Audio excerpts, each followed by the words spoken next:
बस ठहर जाओ। रेडी। हेलो, नमस्कार, गुड इवनिंग। रात के 9 बज चुके हैं और मैं फिर आपके सामने हाजिर हूँ। थोड़ा सा लेट हो गया, उसकी वजह ये थी कि आज एक बहुत बड़ी खबर आ गई थी और वही वारदात है, तो उसी में थोड़ा मसरूफ़ थे। अ, उम्मीद है आप लोग माफ़ कर देंगे। तो क्राइम तक के तमाम जो परिवार हैं हमारे, उन सभी का स्वागत। एक दो चीज़ें, उसके बाद मैं कहानी सुनाऊंगा। एक शिवांगी श्रीवास्तव, उन्होंने यूएस से मेल भेजा था और उन्होंने कुछ फरमाइश भी की थी, और क्राइम तक की वो लगातार कहानियाँ सुनती हैं, तारीफ़ करती हैं। तो शिवांगी जी, आपका बहुत बहुत शुक्रिया। और आपका एक सवाल था, वो मैं ज़रूर उसका जवाब दूंगा। दूसरा, एक हमारे आल्फ़ा पटेल ने मेल भेजा था, वो भी हमने पढ़ा और मैं उसके बारे में भी आपसे बात करूंगा। तो इसी तरीके से और बाकी बहुत सारे लोगों के मेल के जवाब दिए, आज भी दिए मैंने, और उनमें से कई के रिप्लाई भी आए। तो इसी तरह आप लिखते रहिए, बताते रहिए, सुझाव देते रहिए अपने, और कमियां भी गिनाते रहिए। आज टीज़र आपने देखा होगा। ये स्टोरी आज मेरी लिस्ट में नहीं थी, लेकिन आज कई सारे मेल भी आए कि ये वारदात से पहले मैं क्राइम तक में सुनना चाहूँगा। तो मेरे लिए बड़ा मुश्किल था कि पहले वारदात में दिखाऊं या पहले क्राइम तक के जो दर्शक हैं उनको सुनाऊं। तो मुझे लगा चलो वारदात में लोग देखेंगे, आप सुन लें।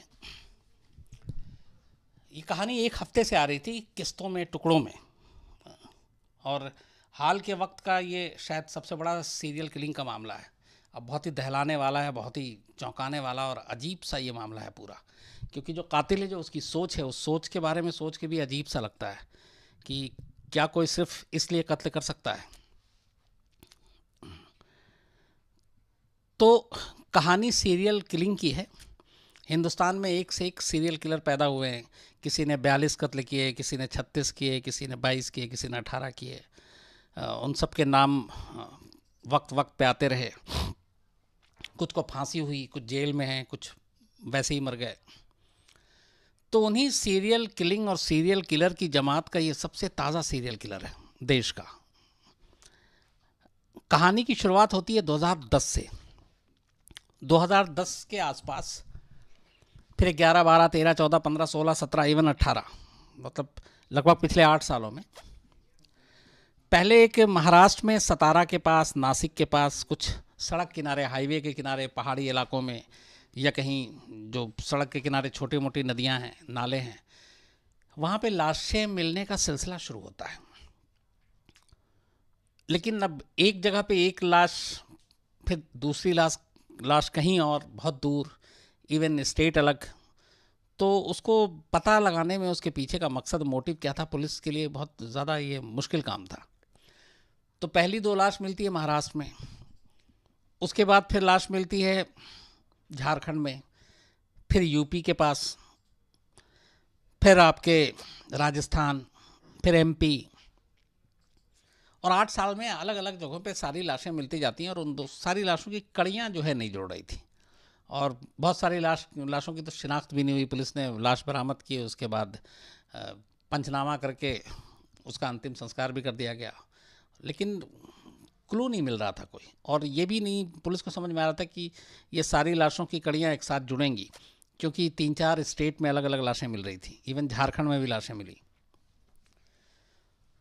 तो कई केस बंद हो गए, कई पुलिस हाथ पे हाथ धरे बैठे रहेगी, कोई कभी क्लू मिलेगा तो केस सॉल्व होगा, केस सॉल्व होगा।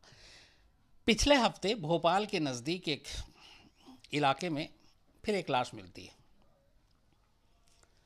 अच्छा, इन सारी लाशों के मिलने में एक कॉमन चीज़ थी, वो ये कि सारी लाशों के बदन से कपड़े गायब थे, और इनमें से जो ज़्यादातर लाशें मिली थी, उसके बॉडी के सारे पार्ट सलामत थे। मतलब उसको ना चाकू मारा गया, ना गोली मारी गई, या तो गला घोटा गया, और या फिर वो पता नहीं कैसे मरा ये, क्योंकि तब तक कुछ कुछ बाकी रिपोर्ट्स नहीं आई थी।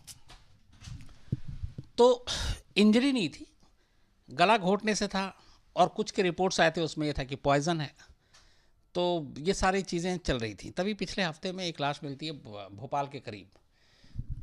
पहली बार ऐसा था कि उस लाश के आसपास ही एक संदिग्ध पुलिस को दिखाई देता है, एक सस्पेक्टेड। पुलिस उसको उठाती है और यूं ही पूछती है, तो वो थोड़ी सी पिटाई होती है, वो टूट जाता है। वो बताता है कि ये मैंने मारा और ये ट्रक ड्राइवर है।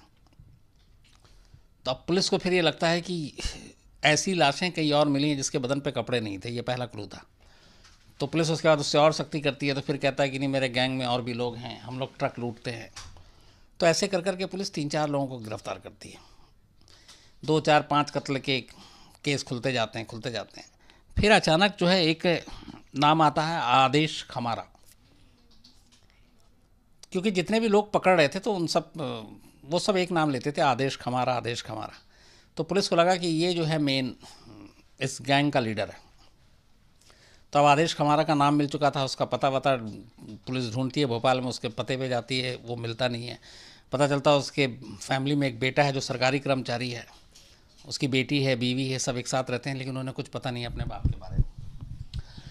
और इस आदेश खमारा की भोपाल के ही बाहरी इलाके में एक टेलर की दुकान थी, दर्जी था ये, और ये लोगों के कपड़े सिला करता था और अच्छे खासे कपड़े सिलता था। और इसका मिजाज बहुत अच्छा था, हंसमुख मिजाज, लोगों से मिलनसार, बहुत अच्छे से बातें करना। तो खैर पुलिस उसके पीछे लगी रही। लास्ट वीक पुलिस को इन्फॉर्मेशन मिली कि ये सुल्तानपुर के आसपास जो जंगल है वहाँ कहीं छुपा हुआ है, क्योंकि कुछ लोग इसके पकड़े गए थे तो उसे इस बात की जानकारी थी, तो ये भाग गया। तो पुलिस की एक टीम, एक लेडी अफसर हैं, वो वहाँ पहुँचती हैं और किसी तरह से दबिश डाल के जंगल से आदेश खमारा को गिरफ्तार करके भोपाल लाती हैं। भोपाल लाने के बाद जो इसके सारे पुलिस के बाकी अफसर थे, ये अभी तक इन लोगों को ये था कि ये 3-4 अलग अलग कुछ मर्डर है, ये हमने केस सॉल्व किया। खुद पुलिस के भी वहम गुमान में नहीं था, सोचा भी नहीं था कि ये कौन सा केस वो ओपन करने जा रहे हैं, जो शायद उनके अपनी सर्विस का सबसे बड़ा केस होगा। तो आदेश खमारा को लाया जाता है, उससे पूछताछ होती है। अब बहुत ही नॉर्मल, एकदम करीब 48 साल उम्र उसकी, और उसके हाव भाव और इससे कुछ ऐसा नहीं लग रहा, ये भी नहीं कि पुलिस को उससे थ्रेट है कि ये कोई अटैक करेगा क्या, नॉर्मल एकदम इंसान की तरह बात कर रहा है। पुलिस अब उससे पूछताछ करती है शुरू, अब वो गिनती गिनना शुरू करता है कत्ल की। अब तक उसके साथी ने 3-4 कहा, वो 5, 6, 10, 15, 20, 25, लगभग एक दिन की ही पूछताछ में वो 30 तक गिनती ले जाता है। कहता है कि ये हमने कत्ल किए। और कमाल ये था कि उसने जितने भी कत्ल किए उसकी एक एक छोटी से छोटी बात उसे याद थी। किसको कब मारा, किस डेट पे मारा, कहाँ पे मारा, उससे पहले उसने क्या खाया, कहाँ ट्रैवल कर रहा था, उसने किस कलर के कपड़े पहने हुए थे, कौन से कपड़े पहने हुए थे, उसको जहर दिया था या उसका गला घोंटा था, उसको जहर उसने कोल्ड ड्रिंक में या खाने में दिया था या शराब में मिलाकर दिया था, एक एक चीज़ उसको याद थी। तो ये जब 30 कहानी सुनाई उसने, तो पुलिस के भी पांव तले ज़मीन खिसक गई कि वो पुलिस सोच रही थी छोटा मोटा मामला, ये तो मतलब सीरियल किलिंग में पता नहीं कहाँ तक गिनती जाएगी। और इस आदेश हमारा की आप कमाल देखिए कि 30 के बाद उसने कहा कि बस ये 30 मुझे याद है। पुलिस को भी लगा चलो 30 पे गिनती ख़त्म है। अभी इसी मंगलवार को मतलब कल की बात है, ये खुद पुलिस के जो पुलिस कस्टडी में ही है, तो वो बुलाता है, बोलता है अपने अफसर को बताओ जो मुझसे सवाल जवाब कर रहे हैं और लिख रहे हैं। तो बुलाया जाता है, तो ये कहता है मुझे 3 कत्ल की कहानी और याद आ गई है, मैं 30 नहीं 33 है। फिर वो 3 और कत्ल की कहानी बताता है, उसके बारे में भी माइनर से माइनर डिटेल बताता है। उसने कौन से कपड़े पहने थे, वो कैसा दिखता था, मोटा था, गोरा था, काला था, पतला था, और उसको कैसे मैंने किस चीज़ में जहर दिया था मिला के, कहाँ पे मारा था, उसकी बॉडी कहाँ डंप की थी। अच्छा, उससे पहले जो उसने 30 बताया तो उसमें बहुत सारी जगहों पे पुलिस को भेजा गया, तो वो सारी चीज़ें सही से ही निकली। कुछ बॉडी तो मतलब जो हाल में मर्डर हुआ था वो रिकवर भी हो गया उसकी बताए हुए जगह पे। तो पुलिस को लगा कि ये बिल्कुल सच बता रहा है। तो अब उसके बाद ये आगे के 3 और मर्डर, 33 की खुद ये पुलिस को बुलाकर बोलता है कि ये 3 और कहानी है, 3 और मैंने कत्ल किए, ये मुझे रात को याद आया तो मैं अब आपको बता रहा हूँ। तो इस तरह से ये गिनती 33 पे जा चुकी है। जो भोपाल पुलिस के तमाम सीनियर अफसर हैं जो इस केस में लगे हुए हैं, उनका ये कहना है कि ये 33 तो बता दिया है और इसमें ये झूठ भी नहीं बोल रहा है, लेकिन उनको खुद अभी डाउट है कि अभी पता नहीं और इसे कितनी याद और आ जाए। जैसे कि मंगलवार को इसको 3 और कहानी याद आई, तो क्या पता ये गिनती 33 तक न रुके, ये 34, 35, 36, 40, 50 कहाँ जाए, क्योंकि मामला 8 साल का है। 2010 में इसने जब पुलिस को बताया कि पहला कत्ल इसने ट्रक ड्राइवर का वो नासिक और सतारा में किया था और उसके क्लीनर का किया था, तो अभी तक 33 खुद ये इकरार जुर्म कर चुका है, ये कबूल कर चुका है कि मैंने 33 कत्ल किए हैं। लेकिन अब उसकी याददाश्त पे है कि उसे और कितने कत्ल याद आता है और वो आगे बताता है। अब यहाँ पे एक सवाल उठता है कि ये कत्ल क्यों करता था? पेशे से दर्जी, अच्छा खासा कपड़ा सिलने वाला, और ये दिन भर जनरली जब भोपाल में होता था तो दिन में जब ये मिशन पे नहीं निकलता था कत्ल के, तो भोपाल में ये दुकान पे बैठता था सुबह से शाम तक और लोगों के कपड़े सिलता था, और रात को उन्हीं लोगों के लिए, बाकी जो लोग हैं उनके लिए एक तरह से कफन का इंतज़ाम करता था। तो इसने जो पुलिस को बताया, जब पुलिस ने इससे पूछा कि दो चीज़ें इसमें कॉमन थी, एक जो इसने 33 मर्डर किए वो सारे मर्डर ड्राइवर, ट्रक ड्राइवर थे या क्लीनर थे, उनका किया। तो एक आता है दिमाग में सीधे कि ट्रक ड्राइवर को मारने का मतलब है ट्रक को लूटपाट मकसद हो सकता है, पर उसने कहा नहीं, ऐसा नहीं है। हाँ, इसकी गैंग में जो लोग थे वो इसमें ज़्यादा रहते थे कि ट्रक भरा हुआ होना चाहिए, उसमें सामान हो, ताकि उसको ट्रक को लूटने के बाद फिर वो उसे बेचें। तो इसने फिर वो अपनी कहानी सुनाई, जो तो पूरी कहानी तो ये थी कि ये उन ट्रकों को अपना निशाना बनाता था जिस ट्रक में माल लदा होता था। उसके बाद ये हाईवे पे कहीं जहाँ पे ट्रक रुका करता था, या फिर ये लिफ्ट के बहाने या किसी ढाबे पे उस ट्रक वाले से अचानक दोस्ती कर लेते हैं इसके गैंग के लोग, और ये खुद और फिर ये कि मुझे थोड़ी दूर आगे जाना, ये करके बैठ जाते। इनके पास पॉइज़न और बेहोशी की दवा होती थी हमेशा, और कुछ ये शराब की बोतल में मिला के भी रखते थे। तो अच्छा, ये मिलनसार था ही था, फ़ौरन ट्रक ड्राइवर से बातचीत करना शुरू करता और दोस्ती शुरू हो जाती। जो शराब पीते वो उनको वो निकाल के शराब देता, जैसे ही देता तो या तो वो बेहोश होते तो वो उनका गला घोटता, गला घोटने के बाद उसके सारे कपड़े उतार देता, और जहाँ पे भी सन्नाटा, कोई पहाड़ी इलाका दिखता या कोई नाला दिखता सड़क किनारे, हाईवे किनारे, वो उसकी बॉडी को डंप कर देता। कुछ को इसने पॉइज़न दे दिया, वो पॉइज़न शराब में ही मिलाकर वो वैसे ही मर गए, और सारी बॉडियों को डंप करता। उसके बाद जब वो मर जाते, उनके कपड़े इसलिए उतारे जाते ताकि उसकी शिनाख्त ना हो मरने वाले की, और उसके वेशभूषा से ये भी ना लगे कहाँ का, किस राज्य का रहने वाला है, उसके पहनावे से ये पता ना चले। तो ये मकसद था उसने बताया जो कपड़े उतारने का। तो ये बॉडी को डंप करके फिर ट्रक ये अपने कंट्रोल में ले लेते, और उसके बाद उसका माल कहीं पे ले जाकर सारा अनलोड करते और उसको बेचते, और ये चलता। लेकिन ये जो आदेश खामरा था, इसका ये कह रहा था कि जब मैं भोपाल में होता और दुकान बंद करके घर जाता तो कई बार मुझे ऐसा लगता है कि जैसे मैं तेज़ धार हथियार को घिस रहा हूँ या किसी को फांसी के फंदे पे चढ़ा रहा हूँ। तो बोला ये जो ड्रीम होता था उसके बाद मेरे अंदर खून खौलता था कि मुझे कुछ करना है, कुछ करना है। तो फिर पुलिस ने पूछा कि लेकिन कुछ करना है तो सिर्फ और सिर्फ ट्रक ड्राइवर ही क्यों, अगर लूट तुम्हारा पहला मकसद नहीं है तो उसने कहा कि जब ये कुछ करना है, बहुत सोचा, तो फिर मुझे ये लगा कि ट्रक ड्राइवर की ज़िंदगी बड़ी मुश्किल भरी होती है, और ये बड़े पेन झेलते हैं। इनका घर कहीं होता है, ये एक बार निकलते हैं, महीने महीने वापस घर नहीं लौटते, इनकी ज़िंदगी हाईवे पे गुजर जाती है, पता नहीं कहाँ खाना खाना होता है, कहाँ।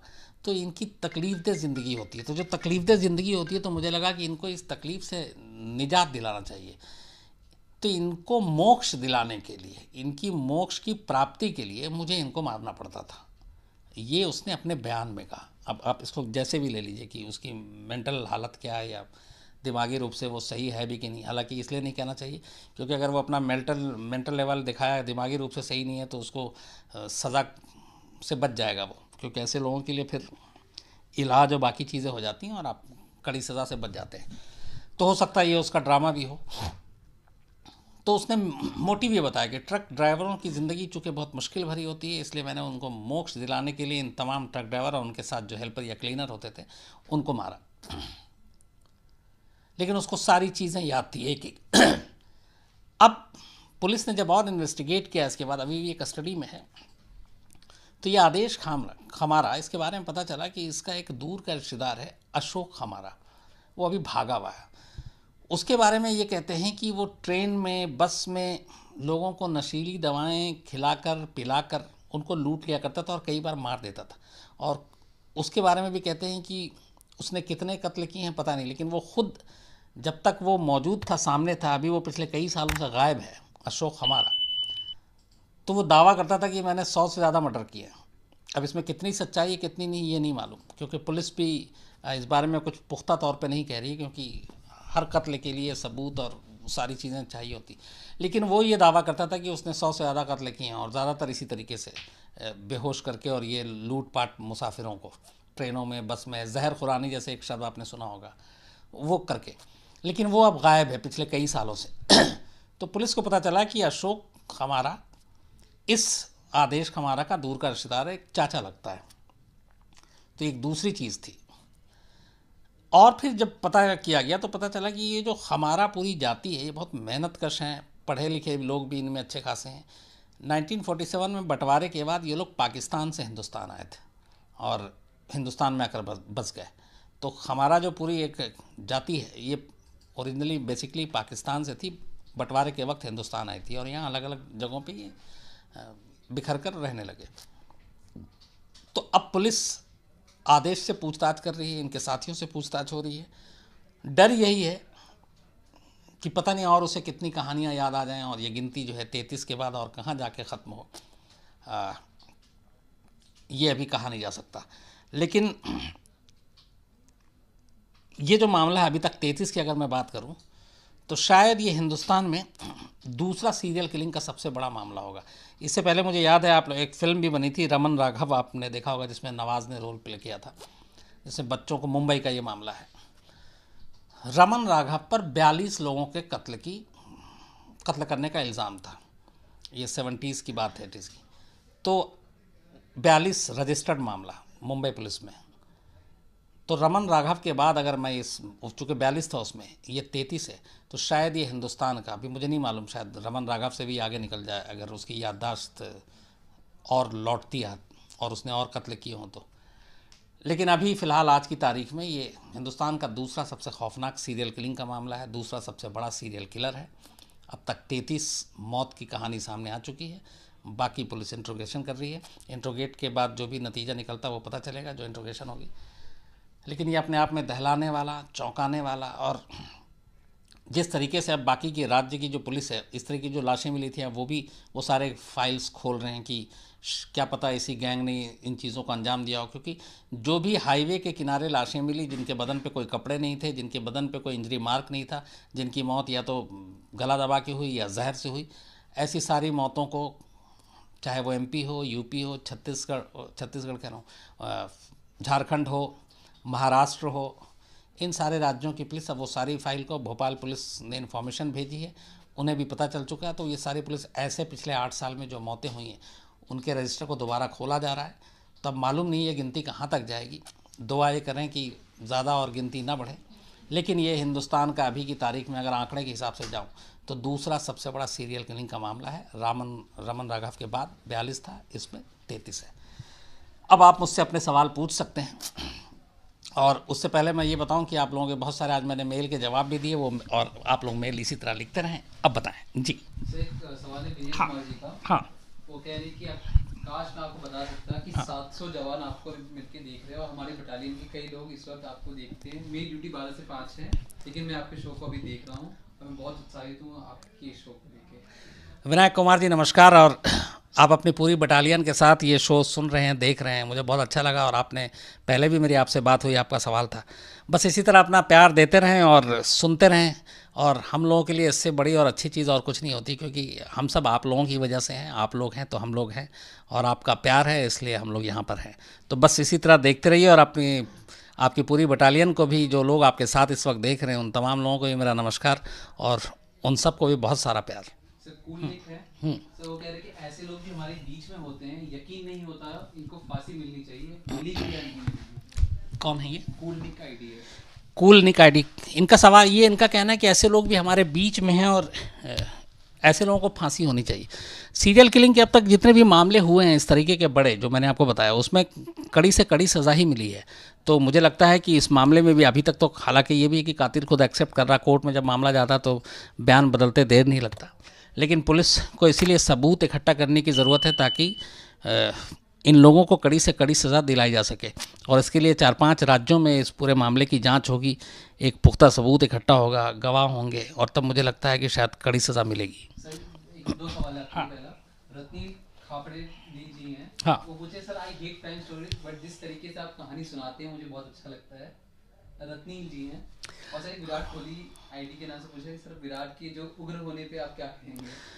एक रत्नी जी हैं, रत्नी खापड़े, शायद अगर मैं सही नाम ले रहा हूँ। हाँ, शुक्रिया आपका, आपकी इस तारीफ़ का। कि कहानी सुनाने का अंदाज़ आपको पसंद है, हालांकि आप क्राइम स्टोरीज़ को पसंद नहीं करते। कायदे से क्राइम की खबरों को कोई पसंद नहीं करता। मैं सच बताऊं, मेरे घर में भी मतलब मेरे ही शोज़ नहीं देखे जाते। तारक मेहता का उल्टा चश्मा ज़्यादा देखा जाता है, तो मेरी बेटी भी वही देखती। लेकिन हाँ, ये है कि आप लोग जिस तरीके से सुनते हैं तो मेरा हौसला बढ़ता है, तो मैं सुनाता हूँ। लेकिन ये सारी बुरी खबरें होती हैं, लेकिन इसमें एक अच्छी चीज़ ये होती है कि ऐसी खबरों को सुनकर हम बहुत सारी उससे सबक ले सकते हैं, नसीहत ले सकते हैं। जैसे इसी में सीरियल किलिंग की बात करूँ तो ये नसीहत है उन तमाम ट्रक ड्राइवर्स और क्लीनर्स के लिए, या फिर तमाम वो कैब ड्राइवर हों या टैक्सी ड्राइवर हों जो हाईवे पे चलते हैं, सुनसान रास्तों से गुजरते हैं। चाहे आप ढाबे पे हों या फिर रास्ते में कोई मुसाफिर आपसे लिफ्ट मांग रहा हो, आप इंसानियत के नाते लिफ्ट ज़रूर दीजिए, लेकिन कोशिश कीजिए कि दिन की रोशनी में दें, रात को सुनसान न दें, और उनकी दी हुई कोई चीज़ को कभी ना खाएं ना पिएं, क्योंकि पता नहीं सामने वाले की मंशा क्या है, नीयत क्या है।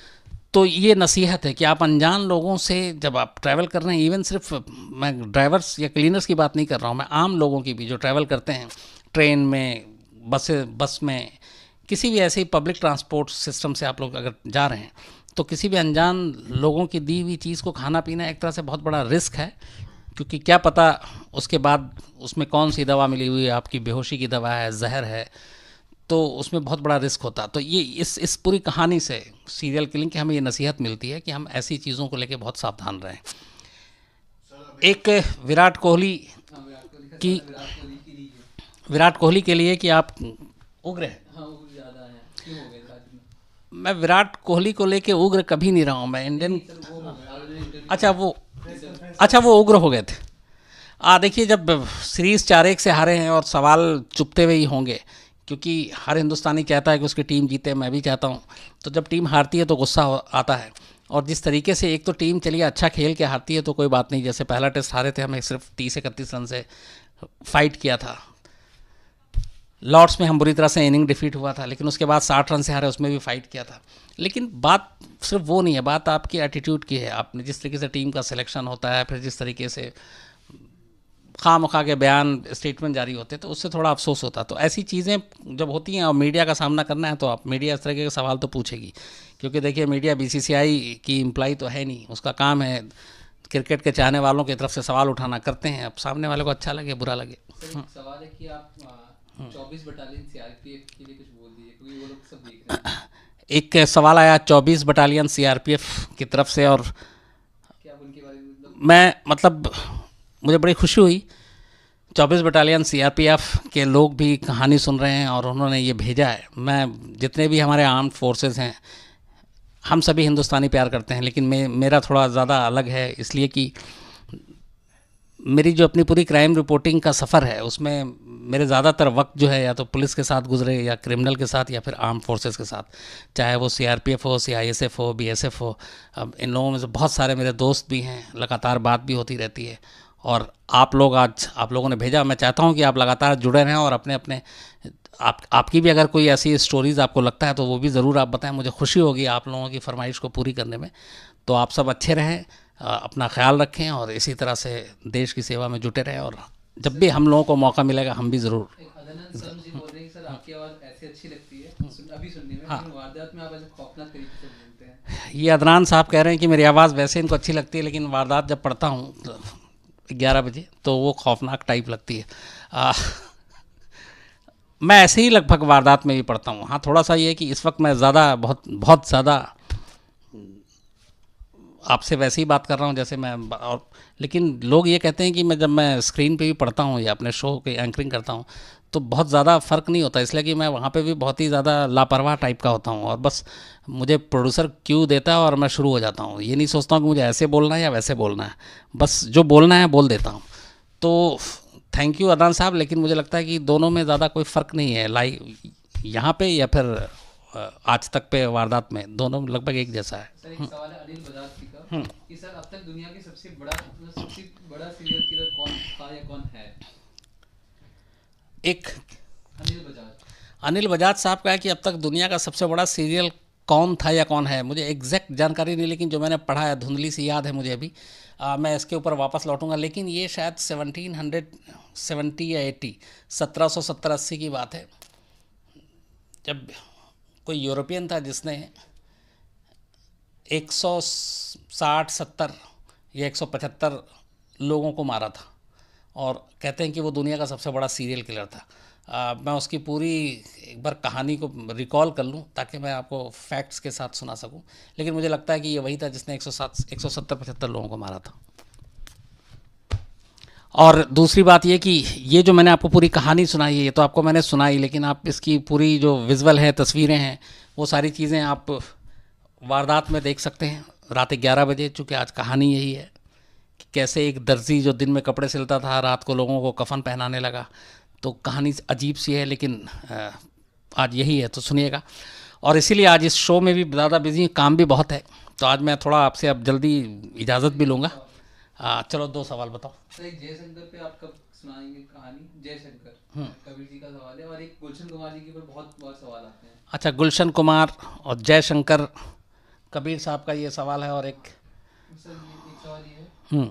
सर नमस्कार जाहिर साहब, मैं जितेंद्र प्रजापति राजस्थान से बात बोल रहा हूँ। प्राइम टाइम के वक्त ये शो सबसे बेहतरीन है, ये कहा उन्होंने। जितेंद्र प्रजापति जी, आपका धन्यवाद, नमस्कार। आपने क्राइम तक की तारीफ में कुछ कहा, बस आप इसी तरह देखते रहिए। और बाकी जो है गुलशन कुमार और दूसरी जो, हाँ, ये जयशंकर, ये भी मैं जल्दी आपको सुनाऊंगा। और भी कई लोगों के हैं आज मेरे पास जो है मेल, उसमें लिस्ट देखी है। आज कायदे से ही मुझे कुछ और कहानी सुनानी थी, जो आज सुनानी थी वो अब मैं कल सुनाऊंगा, लेकिन आज चूँकि ये स्टोरी आ गई सीरियल किलिंग की इतनी बड़ी, इसलिए मुझे लगा कि आप लोगों को इसके बारे में जानने और सुनने का हक है, और इसको जानना सुनना चाहिए, क्योंकि इससे नसीहत भी लेनी चाहिए। जो नसीहत मैंने बताई कि अनजान लोगों से कैसे हमें कहीं पे भी कुछ खाने पीने की चीज़ नहीं लेनी चाहिए, इससे थोड़ा सा खतरा बढ़ जाता है।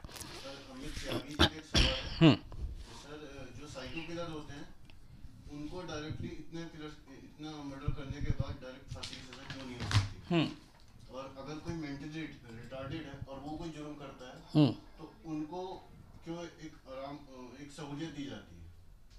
अमित त्यागी साइको किलर का, देखिए यही मैंने अमित त्यागी साहब का ये सवाल है कि साइको किलर को क्यों मतलब सजा एकदम नहीं दी जाती, एकदम नहीं दी जाती। अमित त्यागी का सवाल है कि ऐसे साइको किलर या इस तरह के सीरियल किलर को एकदम अचानक क्यों सज़ा नहीं दी जाती। अमित साहब, देखिए हमारा जो कानून है उसमें हर क्राइम के लिए सज़ा फिक्स है, लेकिन उसमें ये नहीं है कि किसको कितनी जल्दी सज़ा मिलनी चाहिए, टाइम फ्रेम नहीं है। दूसरा ये भी कहीं पे नहीं है कि इस जुर्म के लिए जल्दी सज़ा दो, फ़ौरन दो, इस जुर्म के लिए बाद में दो, ऐसा नहीं है। सबके लिए रूल एक है कि मामला अदालत में जाए, अदालत में सबूत हो, अदालत में गवाह हो, अदालत में ऑरल एविडेंस हो, अदालत में रिटन एविडेंस हो, अदालत में तस्वीरों के ज़रिए एविडेंस हो, और अदालत फैसला सुनाने से पहले ये सुनिश्चित करे कि जो भी फैसला हो वो सही हो। ऐसा ना हो कि एक गुनहगार जो है वो बच जाए और एक बेगुनाह जो है वो फंस जाए। तो ये सारी जो कवायद होती है अदालती, जो जुडिशल प्रोसेस, अपना प्रोसेस है, उसमें वक्त लगता है। इसीलिए चाहे वो कितना भी संगीन जुर्म हो, जैसे इस तरीके की चीज़ें, इसमें भी वक्त लगता है। तो उसकी वजह सिर्फ यही है कि बेशक जो पुरानी कहावत है कि आपकी 100 गुनहगार छूट जाए, एक बेकसूर को सज़ा नहीं होनी चाहिए, इस फार्मूले को सामने रखते हुए ये सारी चीज़ों में देरी भी होती है। तो काफी लोग मैच फिक्सिंग के बारे में कह रहे हैं। सर, एक सब्सक्राइबर है सर अमित, सर प्रिंस श्रीवास्तव, हाँ, ये बोल रहे हैं कि सर पिछले हफ्ते से मैच फिक्सिंग के एपिसोड का इंतजार कर रहे हैं। और प्रिंस श्रीवास्तव साहब कह रहे हैं कि पिछले हफ्ते से मैच फिक्सिंग का इंतज़ार कर रहे थे। प्रिंस साहब, चलिए मैं आज खुलासा कर दूं आपको कि सच में मैच फिक्सिंग भी आज सुनाने जा रहा था, और चूंकि इतनी बार लोगों ने कहा है, और मेरे पास सारे मेल जो है मैच फिक्सिंग को लेके हैं। कुछ के थे, एक ने ये सवाल भी पूछा था, मैं नाम उनका भूल रहा हूँ, कि वो जानना चाहते हैं कि क्या वाकई मैच फिक्सिंग में अजहरुद्दीन शामिल थे। और भी कुछ सवाल थे इससे जुड़े हुए। तो आज मैंने ये तय किया हुआ था कि आज मुझे मैच फिक्सिंग की कहानी सुनानी है, लेकिन ये सीरियल किलिंग की स्टोरी अचानक आ गई, और मुझे लगा कि ये चूँकि बिल्कुल लेटेस्ट है तो ये आपको जानने का हक, और इसीलिए सुनाया। कल चलिए मैं अभी से बता देता हूँ, हाँ, कोई और बड़ा मामला ना आए, वैसे हर दिन ऐसी चीज़ें आती नहीं हैं। तो कल थर्सडे को मैं आपको मैच फिक्सिंग की पूरी कहानी, जिसने पूरे क्रिकेट की दुनिया में भूचाल ला दिया था, वो आपको सुनाऊंगा रात 9 बजे। ये अभी से बता रहा हूँ, और क्योंकि बहुत सारी फरमाइश आ गई थी और मैंने कई बार इसको टाला भी, लेकिन अब नहीं टालूंगा, कल आपको सुनाऊंगा। अभिमन्यु साहब पूछ रहे हैं मेरा फेवरेट खाना छोले चावल। ये मतलब ऑल टाइम मेरा फेवरेट है, जहाँ छोले मिल जाए मैं वहीं टूट पड़ता हूँ।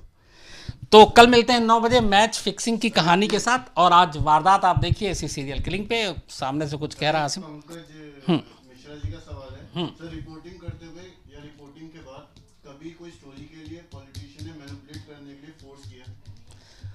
एक अभिमन्यु का सवाल है कि क्या कभी प्रियांक मिश्रा, अच्छा प्रियांक मिश्रा का कि क्या स्टोरी करते हुए कभी पॉलिटिकल प्रेशर आया? कई बार आया है और एक बहुत बड़े मामले में भी आया था। ये कहानी किसी और दिन सुनाऊंगा। और ऐसा होता रहता है। तो उसका बड़ा आसान तरीका है कि पहली बार तो आप गलती से फ़ोन, आपको पता नहीं सामने वाले ने क्या किस काम के लिए किया, लेकिन जैसे ही पता चल जाए कि ये सिफारिश है तो बचने का तरीका ये है कि जब तक स्टोरी ऑन एयर ना हो जाए फिर आप अपने उस मोबाइल को बंद कर लीजिए और बाकी जो दूसरा नंबर हो तब तक यूज़ कीजिए ताकि आप बच भी सकें और सामने वाले को टाल भी सकें। तो बस एक सवाल था विविध मिश्रा जी का। विबुद्ध मिश्रा, हाँ, बहुत दिनों से हमारे कमेंट शो खत्म होने का कमेंट करते थे। आज उन्होंने लाइव में कहा कि आपको शिकायत की है कि आप हमारा जवाब नहीं देते। विभूति मिश्रा, विभूति मिश्रा जी नमस्कार। आपकी शिकायत थी कि मैं आपके सवाल नहीं लेता, आपके जवाब नहीं देता, और आप लाइव आए हैं आज सिर्फ इसीलिए। मैं एक तो दिल से माफ़ी मांगता हूँ। वैसे कोई हमारा इरादा नहीं होता कि कुछ सवाल लें कुछ न लें, जो आता जाता है लेते जाते हैं, लेकिन कई बार हो जाती है ऐसी गलतियाँ। तो विभूति जी ऐसा जानबूझ के नहीं, आपसे भी उतना ही प्यार है जितना बाकी मेरे क्राइम तक के तमाम परिवार के लोग हैं। और आइंदा कोशिश करेंगे कि आप इसी तरह जुड़ते रहें और आपके सवाल भी लें। तो आप का स्वागत है और आइंदा आपको ये शिकायत नहीं होगी। सर एक लास्ट बिल्कुल अभिनव शारदा है, वो बोल रहा है सूर्य की चमक जैसे पूरे धरती को रोशन करती है उसी तरह शमसर की चमक हमारे दिलों को रोशन करती है। अब अभिनव शारदा, अभिनव शारदा जी नमस्कार। और आपने जो भी लिखा शुक्रिया। बस इसी तरह देखते रहें और आप लोगों का प्यार ही जो है वो हम लोगों की ताकत है, हौसला बढ़ाती रहती है। तो बस देखते रहिए क्राइम तक के परिवार को बड़ा करते रहिए। और कल मैं आप लोगों की शिकायत दूर करूंगा। कल पूरी मैच फिक्सिंग की कहानी, इसमें क्या था, कैसे शुरुआत हुई, कैसे एक एक कर क्रिकेटर का नाम सामने आया, फिर कैसे हैंसी क्रोनिया का नाम आया और फिर कैसे हैंसी क्रोनिया ने की मौत हुई, वो सारी चीज़ें एक दूसरे से जुड़ी हुई थी। और मतलब क्रिकेट के इतिहास का ये सबसे बड़ा, एक कहूँ तो सबसे बड़ा स्कैंडल था। तो कल मैच फिक्सिंग की कहानी आपको सुनाऊंगा रात 9 बजे। अभी 11 बजे आपसे आज तक पे मिलेंगे। तब तक के लिए फिर आप सब खुश रहिए, अच्छे रहिए। और जो बाकी सवाल बहुत सारे लोगों के नहीं लिए, अगर कल मैं और बात करूंगा और फिर कल आपसे आपके जो सवाल हैं वो भी लूँगा। तब तक के लिए थैंक यू वेरी मच।